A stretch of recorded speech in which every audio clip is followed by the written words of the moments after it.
Amayizhanjan തോട്ടിലടക്കം plastic മാലിന്യം നിറഞ്ഞ് ഉറച്ച് പാറ പോലെയായത് നാം കണ്ടതാണ്.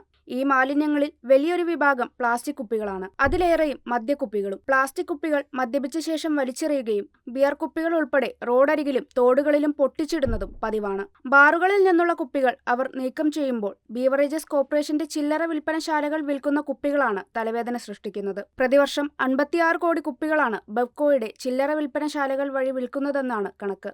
ഇതിൽ 65% പ്ലാസ്റ്റിക് കുപ്പികളാണ്. 15% ചില്ലുകുപ്പി, 20% ബിയർ കുപ്പികളും വിൽക്കുന്നുണ്ട്.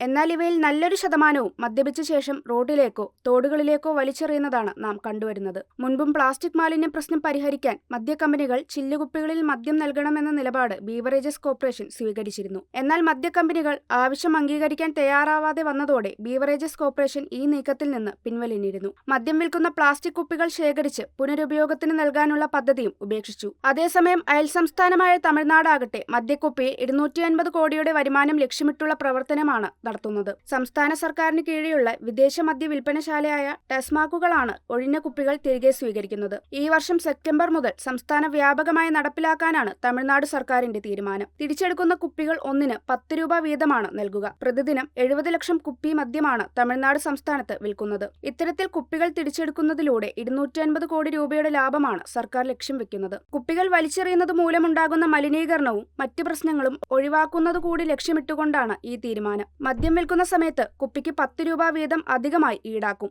ഇതാണ് കുപ്പി തിരികെ നൽകുമ്പോൾ ഉപഭോക്താവിന് മടക്കി നൽകുക. കുപ്പികൾ തിരിച്ചെടുക്കാൻ പ്രത്യേക കൗണ്ടറുകൾ ടെസ്മാക് ഔട്ട്ലെറ്റുകളിൽ തുടങ്ങാനും ധാരണയായിട്ടുണ്ട്. ഈ പദ്ധതി അയൽ സംസ്ഥാനമായ കേരളത്തിനും ഏറ്റെടുത്ത് നടത്താവുന്ന മികച്ച മാതൃകയാണ്.